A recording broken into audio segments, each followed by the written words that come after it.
नमस्कार विद्यार्थियों, मैं Ashok Kumar MM public school Dhod Sikar से आपके लिए लेके आया हूँ आपकी इंग्लिश सब्जेक्ट का पहला वीडियो। देखिए, अब तक की हमारी क्लासों में हमने बहुत कुछ सीखा था। जैसे हमने अल्फ़ाबेट सीखे, वर्ड्स सीखे, साथ में हमने वर्ड फॉर्मेशन सीखे, हमने पार्ट ऑफ स्पीच सीखे, हमने टेंस सीखे, हल्के फुल्के हर चीज़ हमने सीखी। लेकिन जैसा कि आप सब जानते हैं कि हम अब बोर्ड क्लास में आ चुके हैं, तो बोर्ड क्लास के सिलेबस के अकॉर्डिंग हमें बहुत सी चीज़ें नई सीखनी होगी। इन चीज़ों में हम पहले ही चैप्टर की हमारी शुरुआत कर रहे हैं। तो शुरुआत करने से पहले मैं आपको बता देता हूं कि हमारे सिलेबस में बहुत सी चीज़ें दी गई है, जिनमें ग्रामर, वोकैब, टेक्स्ट बुक और कंपोजिशन हमें मिला हुआ है। तो ये सभी भाग हम सीखेंगे स्टेप बाय स्टेप। लेकिन सबसे पहले हम सीखेंगे वोकैबुलरी, यानी वोकैब शब्दकोश हम सीखेंगे। क्योंकि देखिए, हमें ग्रामर का जो पार्ट हमें सीखना है, उस पार्ट को सीखने से पहले हमें वोकैब हमारा अच्छा होना ज़रूरी है। अगर वोकैब हमारा सही नहीं होगा तो हम ग्रामर वाला पार्ट नहीं सीख पाएंगे या समझ नहीं पाएंगे। तो उसके लिए हमें सबसे पहले क्या सीखना है, हमें ग्रामर वाला पार्ट सबसे पहले कंप्लीट करना है। वोकैब वाला पार्ट हमें सबसे पहले कंप्लीट करना है। वोकैब वाला पार्ट हमें सबसे पहले कंप्लीट करना है। तो वोकैब में आज हमारा पहला चैप्टर है। वो चैप्टर क्या है? Antonyms and synonymous. देखिए, एंटोनिमस एंड सिनोनिमस कहा किसे जाता है? आप लोग अब तक ये सुनते हुए आए हैं कि विलोम शब्द और पर्यायवाची शब्द। तो देखिए, एंटोनिम्स का मतलब होता है अपोजिट्स और सिनोनिम्स का मतलब होता है सिमिलर वर्ड्स। तो ऐसे शब्द जो एक दूसरे के विलोम हो उन्हें एंटोनिम कहा जाता है, और ऐसे शब्द जो कि एक दूसरे के समानार्थी हो, जिनका अर्थ एक जैसा निकले, उन्हें हम सिनोनिम्स कहते हैं। एंटोनिम एंड सिनोनिम दोनों ही चीज़ें एक दूसरे की अपोजिट भी हैं। जैसे अपोजिट का अपोजिट हो गया सिमिलर वर्ड, और सिनोनिम्स का अपोजिट हो गया एंटोनिम्स। तो इनके कुछ नियम होते हैं, कुछ कायदे होते हैं, लेकिन उससे पहले हमें इनकी परिभाषा जान लेनी ज़रूरी है। तो एंटोनिम्स कहा किसे जाता है? एंटोनिम्स कहा जाता है अपोजिट शब्द को। Antonyms are pair of words which have opposite meaning as good and bad. कहा यह गया है कि एंटोनिम शब्दों का एक ऐसा समूह होता है जो कि विलोम अर्थ वाला होता है। जैसे अच्छे का हो गया बुरा, लड़के का हो गया लड़की। अपोजिट शब्द बनाने के कुछ नियम दिए गए हैं, जैसे कि अपोजिट कैसे कैसे बनाए जाते हैं। तो हम चलते हैं हमारे पहले नियम पे। पहला नियम हमारा क्या रहा है? लेकिन देखिए, इससे पहले मैं आपको बता दूं कि नियमों पे जाने से पहले ही हमें कुछ चीज़ों के बारे में जानना ज़रूरी है, जो कि हम पिछली क्लासों में सीख के आए हैं। जब भी हमें किसी वर्ड का अपोजिट बनाना होता है या कुछ करना होता है, तो उनसे पहले हमें कुछ चीज़ें जाननी होती है, क्योंकि हमें ये चीज़ समझनी ही ज़रूरी है कि आखिर ऐसा क्यों किया गया। तो देखिए, आपने अब तक पढ़ा है कि सुफिक्स और प्रीफिक्स, जिन्हें हिंदी में उपसर्ग और प्रत्यय कहा जाता है। सुफिक्स और प्रीफिक्स क्या होते हैं?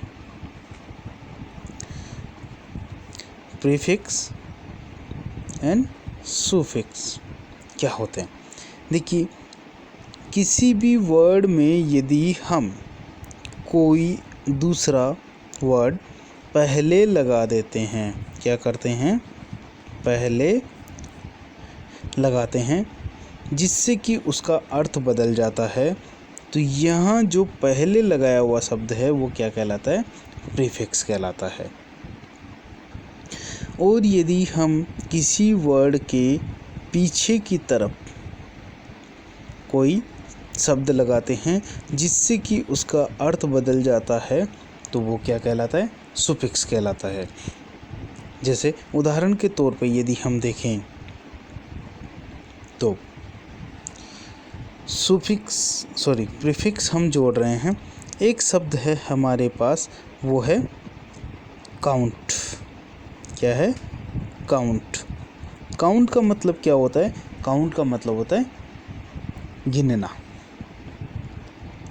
लेकिन यदि हम यहाँ पर इसी काउंट में हम एक शब्द जोड़ रहे हैं, वो शब्द है हमारे पास डिस। डिस हमने इसमें जोड़ा और ये हमने आगे हमारा वर्ड लिखा और ये हो गया डिस्काउंट। अब डिस्काउंट का मतलब क्या होता है वो तो आप सब जानते हो। डिस्काउंट का मतलब होता है छूट। तो यहाँ पे हमारा क्या था? शब्द था गिनना, लेकिन यहाँ पे डिस्काउंट का मतलब क्या हुआ? छूट हो गई। तो अर्थ का क्या हुआ? अनर्थ हो गया। लेकिन यहाँ पे जो हमने वर्ड, मुख्य वर्ड से जो पहले जोड़ा है, वो हमारे पास क्या हो गया? प्रीफिक्स हो गया। यदि इसी शब्द में हम, शब्द हमारा कौन सा है? काउंट।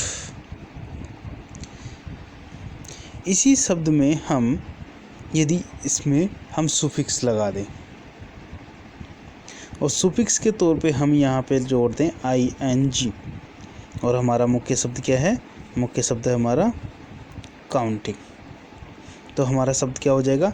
काउंटिंग। और काउंटिंग का मतलब क्या हो गया? गिनते।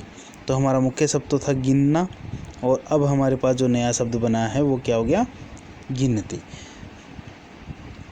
तो देखिए यहाँ पे अब शब्द के पीछे की तरफ जो लगा है वो क्या कहलाएगा? वो होगा सुफिक्स। तो किसी भी शब्द के आगे या पीछे कोई शब्द लगा के उसके अर्थ को बदल देना ही हमारे सुफिक्सिंग और प्रीफिक्सिंग कहलाता है। जिससे क्या होता है कि कुछ नए शब्द बन जाते हैं और शब्दों के नए मतलब निकल जाते हैं। इसीलिए हम इन्हें सुफिक्स और प्रीफिक्स को हम लगाते हैं। अब आगे हम बात कर रहे हैं हमारे नियमों की। तो देखिए यहाँ पे मैंने आपको ये बात क्यों बताई। सबसे पहले बात आती है ये वाली कि मैंने आपको ये बात क्यों बताई। मैंने आपको ये बात इसलिए बताई क्योंकि अब हम जब एंटोनिम बनाएंगे तो हम बहुत सी जगह हम क्या करेंगे? सुफिक्स और प्रीफिक्स को ही हम काम में लेंगे। तो हमारा पहला नियम देखिए, रूल पहला क्या कहता है अपोजिट बनाने का। रूल पहला ये कह रहा है कि कुछ शब्दों में यदि हम डिस शब्द को पहले जोड़ देते हैं, हम क्या करते हैं? डिस शब्द को पहले जोड़ देते हैं, जिससे कि उनका अर्थ बदल जाता है या उनका विलोम शब्द बन जाता है। तो वो क्या होता है? हमारे पास एंटोनिम तैयार हो जाता है। जैसे वर्ड हमारे पास है वो है लाइक। लाइक में हमने जोड़ा डिस और ये बन गया डिसलाइक, यानी नाखुश। लाइक का मतलब होता है पसंद करना और डिसलाइक का मतलब नापसंद करना। ऑनेस्ट का मतलब होता है ईमानदार और डिसऑनेस्ट का मतलब क्या होता है? बेईमान। ठीक उसी प्रकार ओबे का मतलब क्या होता है? आदर करना, और डिसओबे का मतलब क्या हो गया? निरादर करना। अलाउ का मतलब क्या होता है? अनुमति देना। डिसअलाउ का मतलब अनुमति नहीं देना। अगला नियम हमारा जो है, ठीक इसी प्रकार आप दूसरे भी बना सकते हैं सब। अगला नियम हमारा जो है वो क्या कहता है कि यदि हम किसी शब्द में un यानी अन हम जोड़ दें तो वहाँ पर हमारे पास अपोजिट शब्द तैयार हो जाते हैं। जैसे ये शब्द है हमारे पास लकी।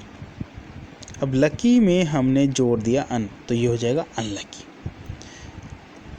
काइंड में हमने जोड़ दिया अनकाइंड तो ये हो जाएगा हमारे पास अपोजिट। हैप्पी में हमने जोड़ दिया अन, ये हो गया हमारे पास अनहैप्पी। नियम थर्ड क्या कहता है? नियम थर्ड कहता है कि यदि हम किसी शब्द के पहले इन शब्द लगा दें तो भी हम अपोजिट बना सकते हैं। जैसे हमने करेक्ट के पहले हमने लगा दिया इनकरेक्ट, इन लगाया तो ये हो जाएगा इनकरेक्ट, मतलब गलत। डायरेक्ट का मतलब क्या होता है? ठीक उसी प्रकार जैसे हम ट्रांजिटिव एक वर्ब होती है जिसे हम कहते हैं सकर्मक, और ट्रांजिटिव से पहले हमने इन लगाया तो वो हो गई इंट्रांजिटिव, और इंट्रांजिटिव का मतलब हो गया अकर्मक।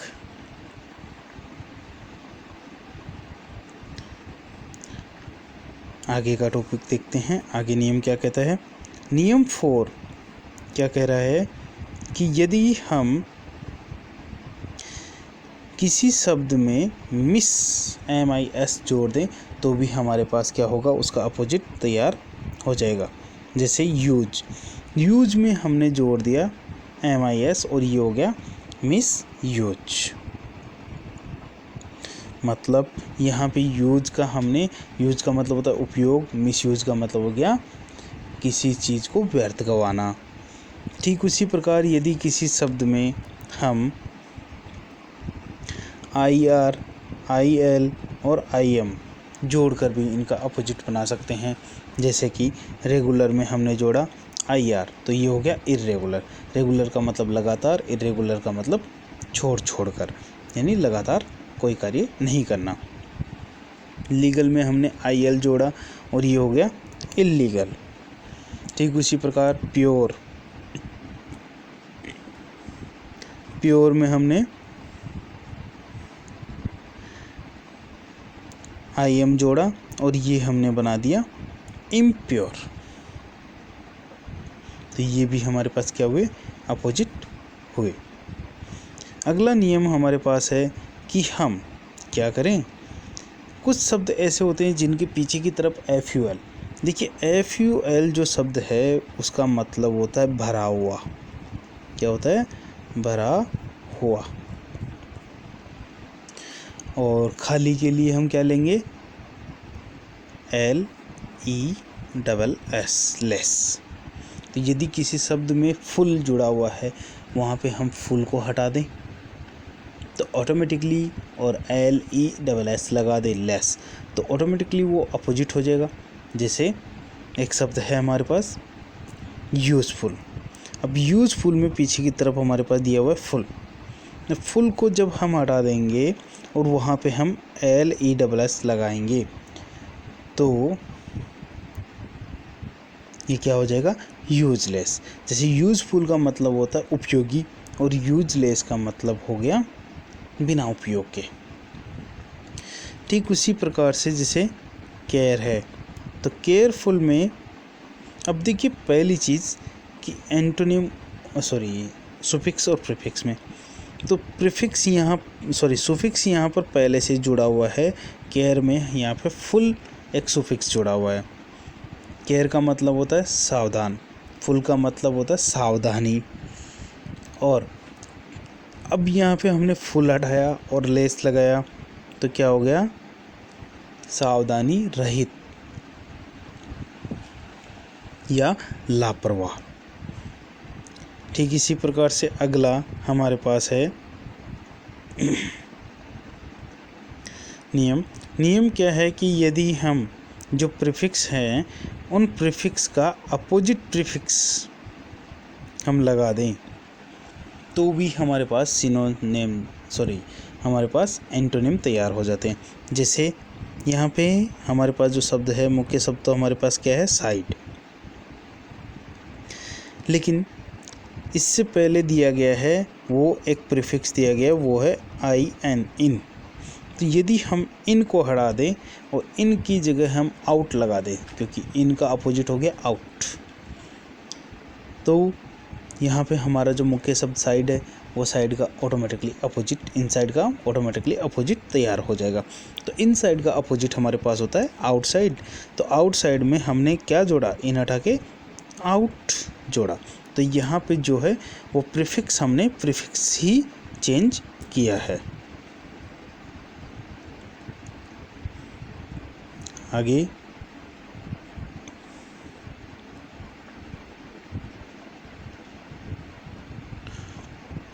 आगे देखते हैं हम नियम नंबर 8। नियम 8 क्या कहता है, देखिए नियम 8 ये कहता है कि बहुत से शब्द ऐसे होते हैं जिनका कुछ जोड़कर नहीं, उन्हें सीधे डायरेक्टली ही वैसे के ही यानी उनके अपोजिट दूसरे ही होते हैं। जैसे गुड का अपोजिट होता है बैड, कम का अपोजिट हो गया गो, वीक का अपोजिट हो जाएगा स्ट्रॉन्ग, क्लोज का हो जाएगा ओपन। तो ये हमारे पास शब्द सीधे तौर पे दिए गए जिन्हें हमें याद करना ज़रूरी है।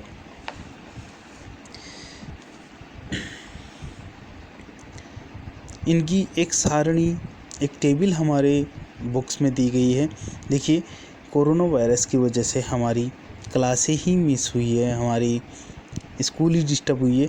हमारे पास किताबें भी हैं, आप उन किताबों का रेफरेंस लीजिए, साथ में ये वीडियो देखते रहिए और अपनी स्टडी को जारी रखिए ताकि हम पिछड़े नहीं।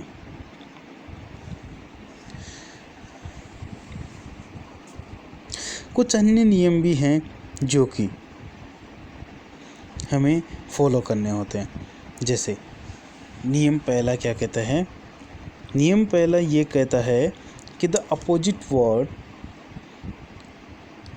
form must be in the same part of speech in which the root word is।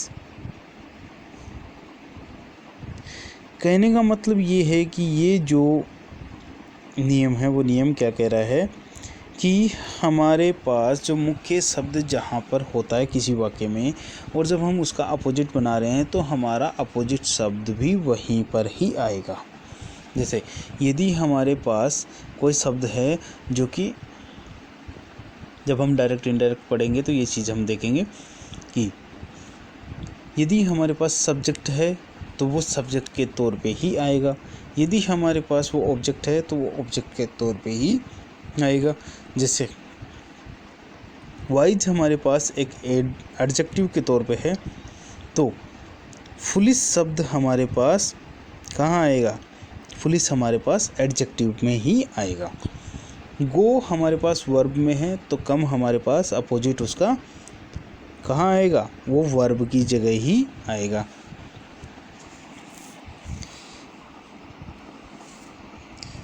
ठीक उसी प्रकार से प्रीपोजिशन में यदि इन है तो इन की जगह आउट ही आएगा और वो प्रीपोजिशन की जगह ही आएगा, ऐसा नहीं कि वो कहीं और आ जाए। ऑल हमारे पास प्रोनाउन है तो नन हमारे पास प्रोनाउन की ही जगह आएगा।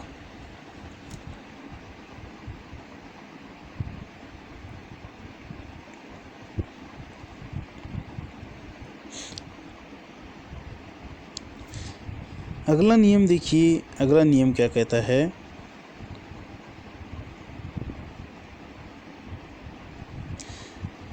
अगला नियम कहता है the opposite of a verb must be in the same tense in which the root word is. यानी कहने का मतलब ये है कि अपोजिट वर्ब, अपोजिट ऑफ यानी किसी वर्ब का जो अपोजिट है वो जिस टेंस में वर्ब पहले से है उसी टेंस में ही वो कन्वर्ट होगा। जैसे हमारे पास वेंट, वेंट हमारे पास वर्ब की सेकंड फॉर्म है जो कि हमें पास्ट सिंपल में काम में लेनी होती है। तो कम की सेकंड फॉर्म होगी कैम, तो वो भी हमें कहाँ काम में लेनी होगी, वो भी हमें पास्ट सिंपल में ही काम में लेनी होगी। गोन, गोन हमारे पास पास्ट परफेक्ट में या प्रेजेंट परफेक्ट में हम काम में ले रहे हैं। तो कम भी हमारे पास जो थर्ड फॉर्म है वो भी हमारे पास पास्ट में ही या परफेक्ट प्रेजेंट परफेक्ट में ही हमारे पास काम में आएगी। थर्ड नियम क्या कह रहा है, द नंबर ऑफ अपोजिट। तीसरा नियम देखिए जो है वो ये कहता है कि हमारे पास जिस अवस्था में रूट वर्ड यानी मुख्य वर्ड जो हमारे पास दिया गया है वो जिस अवस्था में होता है उसी अवस्था में हमारे पास उसका अपोजिट हमें लिखना होता है। जैसे फ्रेंड, फ्रेंड एक वचन हो गया, लेकिन फ्रेंड्स बहुवचन है तो फ्रेंड्स का अपोजिट भी एनिमीज़ ही होगा। ऐसा नहीं कि हम फ्रेंड्स का अपोजिट एनिमी कर दें, एनिमी करते ही हमारा वाक्य गलत हो जाएगा, हमारा आंसर गलत हो जाएगा, तो ऐसा हमें नहीं करना है। गोज, जैसे गोज है तो गोज हमारे पास ऐसे एस लगा हुआ है तो काम्स हमारे पास ऐसे एस ही होगा। ऐसा नहीं कि गोज की जगह हम अपोजिट में कम कर दें, वो नहीं होगा। सो विद्यार्थियों, आज हमने क्या सीखा? आज हमने सीखा कि एंटोनिम कैसे तैयार किए जाते हैं, एंटोनिम के क्या क्या, एंटोनिम बनाने के क्या क्या नियम हैं। साथ ही हमने एक प्रीफेस लिया था हमारी पुरानी यादों का, जिनमें हमने सीखा था सुफिक्स और प्रीफिक्स क्या होते हैं, सुफिक्स और प्रीफिक्स किस प्रकार काम करते हैं। तो आगे की क्लास में हम सीखेंगे कि हमारे पास जो अपोजिट्स हैं, एंटोनिम्स हैं, उनकी एक सारणी के बारे में सीखेंगे, उनकी एक टेबल के बारे में जानेंगे, एंटोनिम के उपयोग जानेंगे, कहाँ ये काम में लिए जाएंगे, ये सभी हम आगे की क्लासों में सीखेंगे। आज के लिए इतना ही, धन्यवाद। यदि किसी को कोई चीज़, कोई वस्तु, कोई ये सेंटेंस समझ में नहीं आया हो तो वो डायरेक्टली संपर्क कर सकता है। धन्यवाद।